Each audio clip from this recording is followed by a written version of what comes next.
Welcome to Blue Compass, where we are discussing how to write really great web copy. Now, we all know that content on your website is incredibly important, and it should be fresh and original, it should be high quality, it should be really useful and valuable, and this is how you get new users to come to your website and also search engines to take interest in your website. But that's easier said than done. It can actually be really difficult to know what to write and how to write. So today I have Kaylee and Hannah with us from our digital marketing team, and they are going to share some of their insights with us. So Kaylee, I'll start with you. You do digital marketing every single day here at Blue Compass. You look at websites all the time. What's something that is a quality of really good website copy? I think that one of the most important things is knowing who your audience is, knowing who you are trying to speak to, and then speaking their language. A lot of times you'll see websites that, especially if they have a more technical or complex service or product, they're speaking in terms that their ideal customer actually can't understand. Sure. They're not asking for a direct call to action for the customer. So they either don't understand what's going on the page, or they don't know what they're supposed to do on the page. So I think really having a good understanding of your audience first, what their problems are, and then being able to concisely present what your solution is, and concisely ask for what you want their next step to be. It seems like a really simple concept, but it's something that a lot of websites just don't inherently have. So that's something that we're constantly looking at. Yeah. And one way we achieve that is through doing keyword research. So like Kaylee mentioned, a lot of people, if you're day to day in, day out, knowing your industry, you're going to use different terms that maybe the average user who's searching on Google might not use for that product or service. Yeah. And so we do keyword research to kind of determine what keywords are people actually searching for that may be different than industry terms that you use. When we do keyword research, we'll often go into Google and type in different keywords just to see what things are popping up in search results. That way we can kind of really hone in on what keywords are going to match the best intent for the content that you're writing for. Yeah. Absolutely. And I'm going to piggyback onto that and say that having authentic keyword inclusion is super key, because a lot of times you'll run into tactics like keyword stuffing, that you can see that they know that keyword research is important, but then they're just putting out way too much into the content that it just reads really disjointed, or It's you're unnatural. it reads very unnatural. It feels super salesy, and it just reads like really bizarre. Yeah. And it doesn't sound authentic at all. So having both the keyword research and then how can you write about that in a very authentic way that the customer reading it isn't thinking like they're trying to do keywords. That's the last thing you want them to think when they're looking at your website. So you want it to be done in a way that is very approachable and makes sense. Yeah, absolutely. And we tend to create our keyword list and then include those keywords in headings and body copy, and in a way that's very natural to, the piece of content that you're writing for, to not act all keyword stuffy. Yeah. So we try to include at least, one, maybe two keywords in each of the headings, and then in the body copy as well, just to reinforce that user intent as well. Sure. Yeah, Google has gotten just so incredibly smart. And I remember many years ago, Google started to identify those keywords, so if you search for a certain term, then it would come up in search. And at the very beginning, it would just be whatever page had more of those keywords. Mm-hmm. And so that was really easy to game the system. And people would start to take that keyword that they wanted, a service line or whatever it was, and then they would put it in like white font at the very bottom so you couldn't see it, but the search bots could see it. And so they would have it like 100 times in there. Oh, wow. So there was a lot of tactics like that. But as Google's gotten smarter over the years, it's more difficult to do things like that, and you can just get in trouble. I mean, that's not a recipe for success, trying to get in the system. But you made me think of I remember a client that we were working with, and it was a healthcare client, and they put up a web page, and it was all about bariatric surgery. And they used that term all throughout the page, and we started looking at their analytics, and it got very little search volume. And so we did some keyword research, and we discovered that people in the region that they were going after didn't really search for bariatric surgery, they searched for weight loss surgery. Mm-hmm. And so that's a great example of when, if your business or your organization uses a certain term or a certain industry keyword, you probably use the right keyword, but your audience doesn't always. And we can fall prey to that too. So we went in and we didn't change all the bariatric surgeries, but we changed some of them to say weight loss surgery. We included some different keywords that kind of meant the same thing. And then the traffic to the website from Google increased more and more. So it's all about being natural. Yes. It's not just about using, sometimes you don't use exactly the right term every single time because that's not what your audience is searching for too. Yeah, I think Google is smart enough to know that if you're not including a keyword that's phrased the exact way, that it's able to kind of pick up on what you're trying to mean. And that's why we include a variety of different keyword types in our content. So whether it's short tail or long tail keywords or questions are also a really great keyword to include in pieces of content because that is the types of things that people are searching on Google. They're searching, longer, like who, what, when, where, why types of questions. So that's a really great way to kind of differentiate your keyword research and break up any piece of content that could maybe come off a little bit too rigid. Yeah. And talk a little bit more about how to include a question in website copy. Like, how do we do that? Yeah. So when we structure website content, we structure it by heading tags. And so we'll have our title is an H1 tag, and then all of the subsequent headings are H2, H3, H4, etc. And so when we are structuring our content, the H2s, we want those to be kind of indicative of what the content is going to be and what the paragraph is going to be. And then we'll include our questions and other things in H3s or H4s or even H2s throughout that content. And that's super helpful not only for users like humans to scan the page. Yes. Because if you just have one page that's just all paragraph copy, I mean, that's kind of difficult to scan. And sometimes people just want to look down to find what they're looking for. They don't want to read every single word, which is fine. But it's also really good for search bots like Google to be able to scan the page too. And Google can tell generally what that page is all about through those heading tags, like the H2s, for instance. Yeah, and we can structure content in a way that can be more helpful to rank for things like featured snippets. So if you search for something in Google, at the very top, a paragraph or a bulleted list or a numbered list will pop up based on what query you're searching for, and we're able to structure our content to rank for some of those rich results or featured snippets. So that's one way to kind of break up content as well. It doesn't always have to be just paragraph after paragraph. We can include things like images or bulleted lists or numbered lists to kind of break up that content and make it more interesting to read. Heading tag structure I wanted to jump back to because I think that's something that's super important that can be looked over if you're not doing SEO every day and you don't know how important it is, because it's not just important for users and for them to be able to easily skim through, find what they're looking for, but it's super important for search engines and bots and screen readers from like an ADA compliance perspective to understand what content is on your page, how it's structured, for screen readers to be able to skip ahead to sections that are relevant. And so it's not just picking which heading tag you think looks prettiest visually on the page, but it really has to follow that structure of having one H1, and then your H2s are nested under the H1, your H3s can only be nested under an H2, and so on.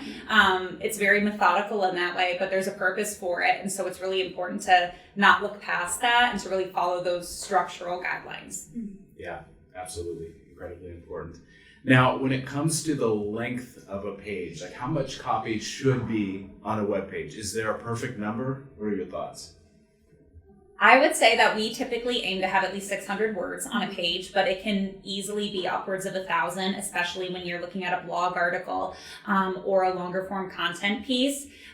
600 is really the minimum that we go to. Hannah, do you have anything to add? Yeah, I would say 600 definitely is a good minimum, and the reason for that is because we're able to include more keywords and more content and everything that can help your page rank higher. If your page only has 100 words, you're not able to really explore the contents of that page and the real intent of it. Whereas a page that has 600 or 1,000 words, you're really able to explore different types of keywords and questions that a user may have related to that topic. I think the most common issue that we see with web pages is just the lack of content in general. To go to a web page and have there be a paragraph or just a few sentences. And like Hannah said, you can't properly explain your services, who you are, like your products, your capabilities. You can't do any of that in a few sentences. Like you need to have those sections, not just from a user perspective, but from an SEO perspective, to fully be able to explain what you do, be able to show up in results for the types of queries that users are searching. And I would add that we've had clients say, well, we know that users don't want to spend a lot of time reading a bunch of content. They're just going to click on and then click off after they've gotten the information that they need. But that goes back to how to structure your content in a way that's easily scannable for users. And that goes back to headings, to make sure that all of your headings are appropriately named, that if users are just looking for a certain spot on the page, they're able to kind of jump into that immediately. But if they want to explore more or look at other headings on the page or any of that, then they're able to find that information as well. Yeah. We've seen web pages that specifically like a blog article that is really good, high quality content. It's lengthy. Maybe there's an infographic in it. And the time that users are spending on that page on average is like 12 minutes, 13 minutes. Like if you find a piece of content online that you're really interested in and that's really helpful and that you really like, I mean, you do spend a long time on it. And I do hear that a lot too. Oh, the web is just a place for people with a short attention span, and people just want to get into a page, find what they're looking for, and immediately leave. And yeah, like you said, Hannah, that's where structuring all your content to be scannable. I mean, you're not forcing someone to read all the content there, but it does give them the option to do so. And Google's entire purpose is to provide value to its users. And so when Google sees a page that has 100 words and another page that has 1,000 words, Google knows that, okay, the 1,000-word page has more potential to add value than just that 100-word page. And so it's really rare to see a page with just very little copy actually rank well, unless sometimes it's a branded search, because there's just not a lot. I mean, through Google Analytics, Google watches how long users spend on pages too. And if users aren't spending much time on your page, if you have 100 words and they're just taking a look and leaving immediately, then it's probably not going to rank well at all. Yeah. Okay, so do you have a web page copy pet peeve that you see out there? Is there anything that really annoys you, or something that you see, another issue that really holds back web pages? I feel like my biggest pet peeves we've already touched on. I feel like lack of content. It just drives me crazy when there's like 2 sentences, because that's just not helpful. Also, having no CTA on your page. What's CTA? Call to action. Having no call to action on your page. Because what are users doing when they're there? There should be a purpose to every page, whether it's your about page, your contact page, your service page. Every page you should be telling them what to do next, whether it's seeking out more resources, filling out a form, clicking to call, learning more about something, exploring a different blog article. You should always be telling them what to do next. Yes. And so when you don't have that, it just feels so incomplete and like just a missed opportunity. I feel like mine is more of like the keyword stuffing aspect of it. If a piece of content just is super repetitive in terms of the content or the keywords that they're including, that's one thing that it's just like there's so many different ways to explain this topic for a majority of different users, and so that's one of mine. Yeah, I think if you write really, really good web copy, then it works just as well for search engines as it does for humans. You don't have to write like a robot to appeal to Google, and actually that can kind of hurt you these days. Right. Yeah. Okay, so AI generated content. ChatGPT, Google Bard. So these days there's a lot of talk about it. You can go and you can ask these services to write you 600 words on a certain topic. Is that a good solution if you're writing web page copy? Is it cool to go and just ask one of these services to write the page for you? I would say no, just because you don't know what that AI is going to produce for you. You don't know if it has the correct best practices in mind for structuring your page content. You don't know if the information is even correct. You don't know where you don't know where they got it from. I think that keeping content creation, in human hands is probably the best route, just to ensure that all of our best practices are met and just to make sure that the content is structured in a way that reflects your brand correctly versus a robot writing it. Yes. So just to expand on that, I would say, hot take. I'm like, don't have AI write it. Like, you should always trust people, because let's say even best case scenario, all of it is factually correct, which you don't know if it's going to be, but even if it is, it's not necessarily going to understand more intricate things like intent and tone and your brand voice and how you would speak to your customer. And those are things that you need a human. You need someone that is an extension of your brand that can truly understand those things and be able to apply it to all of the web copy that you're putting out. Have it be consistent across your website, so it is coming from one brand voice the entire time. Yeah, I totally agree. And I think that, services like ChatGPT, Google Bard, like these can be great tools for coming up with ideas, asking it, hey, create some content around this idea, using it as an outline or using it to inspire some ideas. But you're right. I mean, there's numerous cases where there's factual errors. Like, it doesn't always get it right. Brand voice is a great point, Kaylee. Like, it doesn't necessarily know your exact brand voice, which can be an issue as well. ChatGPT has announced that they are going to have a watermark with their copy. So in other words, just by structuring certain words and punctuation and letters in certain ways, other AIs will be able to identify that this is AI generated. And so that could be removed if you restructure it significantly. But Google, in a lot of cases, Google is getting smarter and smarter, and Google can recognize in most cases if something is AI generated. And Google has stated it does prefer human content. And so, if you're just going to paste something directly from ChatGPT onto your website, it is possible that could hurt your SEO to some degree. So there's a lot of, especially in this early era of AI generated content, like there's a lot of pitfalls with it. And so I think it can be a great tool to inspire you to get some ideas, get your mind thinking a little bit, but it can be problematic if you're just going to copy and paste through every page. Yeah, it feels very, I don't know, it kind of feels like you're cheating the system, and it kind of goes back to like the keyword stuffing thing like you were talking about earlier, where websites would put keywords but put them in white writing. I feel like it's kind of in that way where it's cheating the system, and it almost feels plagiarisy a little bit to me. Yeah, I was going to say it feels like you're trying to take a shortcut, which I understand can be appealing if you are a small business owner and you're the one that's responsible for your website and you don't have a team behind you. And so I can understand how that could feel appealing to have, this computer can do it for me. But I feel like nothing good comes out of shortcuts. There are no shortcuts to SEO, to good SEO. And so I feel like having a human team that can understand the intricacies of your business, who you are, what your brand is, what your goals are, like that cannot be replaced by a machine.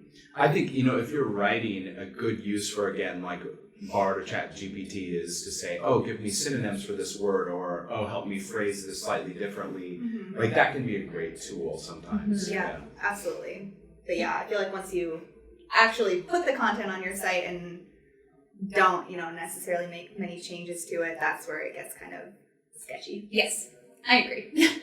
Love your thoughts. Thank you so much, Kaylee and Hannah, for sharing those with us. If we can help you with any of your website copy or your SEO, don't hesitate to reach out to us. We'd love to give you a hand. Thanks, and we'll talk to you next time.